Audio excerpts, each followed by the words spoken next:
সুমেধা তখনও একের পর এক শাড়ি দেখে যাচ্ছে। রূপম পাশে বসে আছে ধীর স্থির হয়ে। সুমেধার শাড়ি নির্বাচনে যেমন কোনো ক্লান্তি আসে না, তেমন রূপমেরও শান্ত হয়ে বসে থাকাতেও কোনো ক্লান্তি নেই।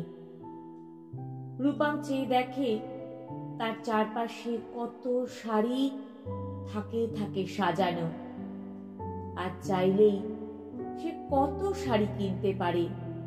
কিন্তু একদিন এমনও গিয়েছে যেদিন দোকানের কাঁচের দরজার বাইরে দাঁড়িয়ে দূর থেকে ওই পুতুলগুলোকে পরানো শাড়িগুলোকে সে দেখত, আর মনে মনে ভাবত, পুতুলগুলোরও কি ভাগ্য, নিথর দেহ নিয়েও সুন্দর সুন্দর শাড়ির সাজে কি অপরূপা হয়ে উঠেছে।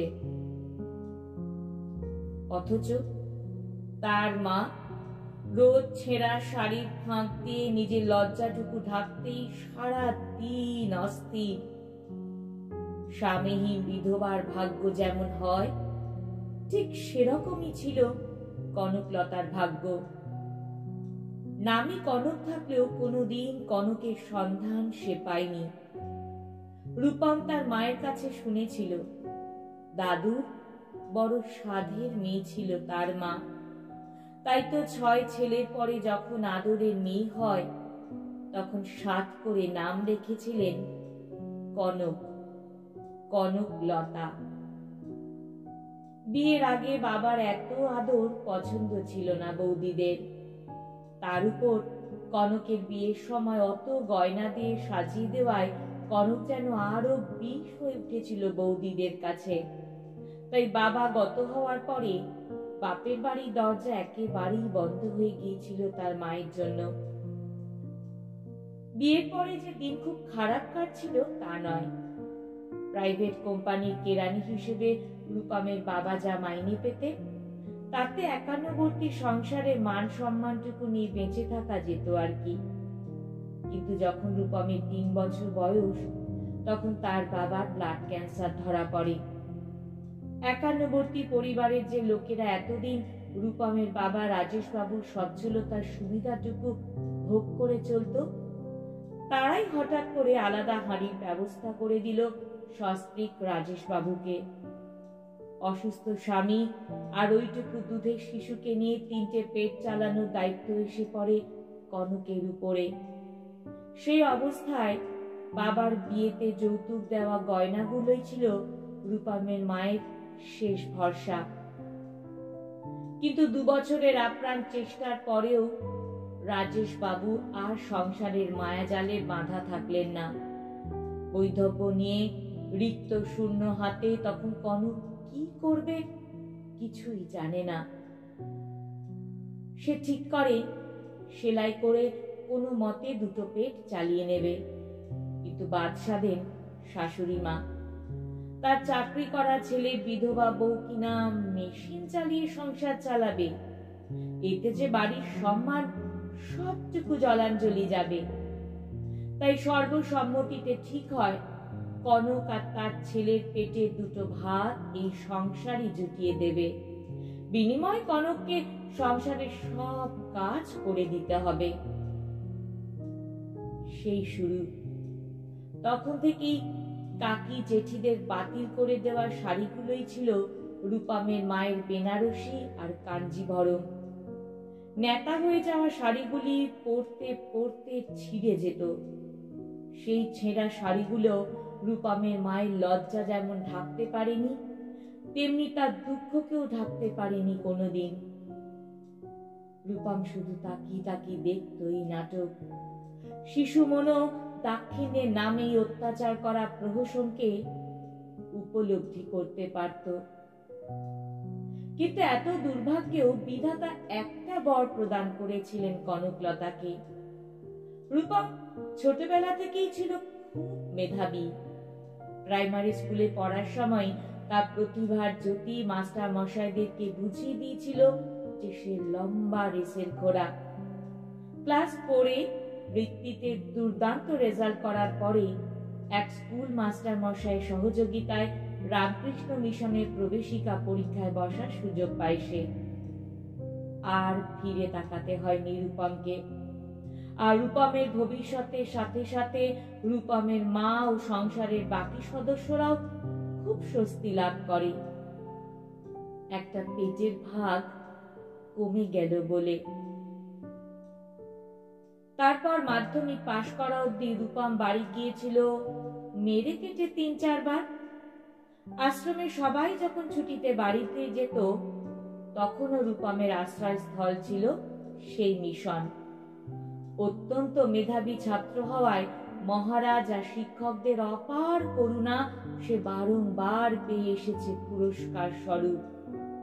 কনক আসতেন ছেলেকে দেখতে ২-৩-৪ মাস অন্তর অন্তর। সেই সময় একটাই ভালো শাড়ি ছিল রূপমের মায়ের সম্বল। বাবা অসুস্থ হওয়ার আগে একটা পেস্তা রঙের তাঁতের শাড়ি পুজোতে উপহার দিয়েছিল মাকে। মা সেই শাড়িটাই পরম যত্নে আলমারিতে রেখে দিয়েছে। যখনই রূপমের সাথে দেখা করতে আসে, সেই উপহারটাই হয় তার পরিধান। জীবনের সমস্ত দুঃখকে হাতিয়ার করে রূপম যখন মাধ্যমিকে রাজ্য স্তরে ৫ম স্থান অধিকার করে, তখন স্কলারশিপের টাকায় মাকে একটা শাড়ি কিনে দিতে চেয়েছিল। মা বলেছিল, আগে সাবালক হ, আত্মনির্ভর হ, তারপরে কিনে দিস আমাকে তোর যত ইচ্ছে হয় শাড়ি। আমি এই টাকা নিয়ে কি করব মা? আমার যে মিশনে থাকতে পড়তে কিছুই লাগে না। মহারাজরা সব মকুব করে রেখেছেন দয়া করে। যদি কিছু নাই করার থাকে, তাহলে মিশনই দিয়ে দে তোর এই টাকা। যে আশ্রম তোর আশ্রয়স্থল, তার ক্ষমতাকে আরো পোক্ত করে তোলার কাজে এগিয়ে যা, যাতে আগামী দিনে আরো কোনো রূপম এখানে তার নিরাপত্তার আশ্রয়টুকু খুঁজে পায়। তাহলে মা, আমি যখন কলেজে উঠব, তখন টিউশনি করে তোমায় শাড়ি কিনে দেব। তখন কিন্তু তুমি না করতে পারবে না। আর ২ বছর অপেক্ষা তোমার। না, রূপম কোনোদিন তার মাকে শাড়ি কিনে দেয়নি। উচ্চ মাধ্যমিকের পরে আইআইটি ইঞ্জিনিয়ার হয়ে সোজা বিদেশ গমন। এই ৬-৭ বছরে নিজেকে প্রতিষ্ঠিত করার লড়াই সে এমন বিভোর ছিল যে আর কেনেনি সে মায়ের জন্য শাড়ি। বিদেশে বছর ১০ চাকরি করে দেশে ফিরে সে আজ কেমিক্যাল কোম্পানির কর্ণধর। আজ তার হাতে অফুরান অর্থ।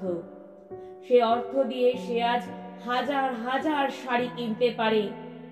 তাই তো সে আসে প্রতিবার শাড়ির দোকানে সুমেধার সাথে শাড়ি কিনতে। নারীর শাড়ির প্রতি কি ভালোবাসা আছে, তার প্রতিফলন তো সে দেখেনি কখনো তার মায়ের চোখে। তাই আজ সে চায় কিছু অপার্থিব সুখকে। জীবনের অপার্থিব দুঃখ তো সে অনেক অনেক পেয়েছে, তবে সুখ কেন সে নেবে না এ সমাজের কাছ থেকে ছিনিয়ে? তাই তো সে প্রতিষ্ঠা করেছে মাতৃমন্দির, যেখানে একজন কনকের পরিবর্তে অনেক কনকলতা পরম নিশ্চিন্তে দিন কাটান। ছেঁড়া শাড়ি দিয়ে যে শাড়ি কাহিনী শুরু হয়েছিল, সেই কাহিনীতে কিছুক্ষণের বিরতি হয় রূপমের মায়ের মৃত্যু দিয়ে। না, রূপম পারেনি তার মাকে তার আত্মনির্ভরতার মূল্য দিয়ে শাড়ি কিনে পরাতে। সে দুঃখ তার ইহকাল, বোধ করি পরকালেও থাকবে। উচ্চ মাধ্যমিক পরীক্ষার ঠিক ২ মাস আগে এক অজানা জ্বরে তার মা চলে যায় কোন এক অজানা সুখের সন্ধানে। রূপম আজও জানে না সেদিন মায়ের কোনো চিকিৎসা হয়েছিল কিনা। সেই দুঃখ নিয়েই কেটে যাবে তার এ জীবন।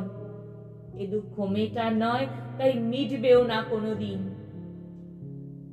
তাই তো আজ সেই কনকলতাদের অবলম্বন হতে চায় সে। মাতৃমন্দির বানিয়ে সেখানে সে সেই কনকদের পুজো করে যাদের সুযোগ সন্ধানী সমাজ শোষণ করার নেশায় মেতে ওঠে। শুধু বস্ত্র দিয়ে নয়, সাথে খাদ্য আর বাসস্থান দিয়েও তাদের সম্মানকে সে পোক্ত করেছে।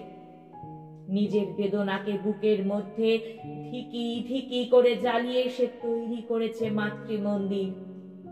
দুঃখ থেকে বেরিয়ে নয়, দুঃখকে নিজের মধ্যে লুকিয়ে রেখেই নিজের আর মায়ের অস্তিত্বকে দিয়েছে সার্থক রূপ।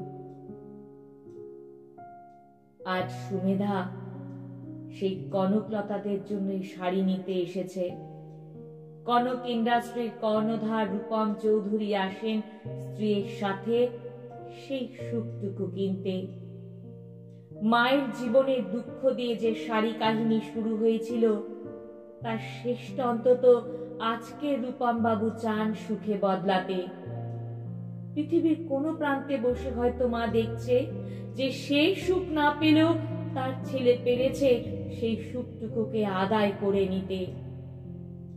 তাতেই বোধহয় প্রাপ্তি, তাতেই বোধহয় শান্তি লাভ।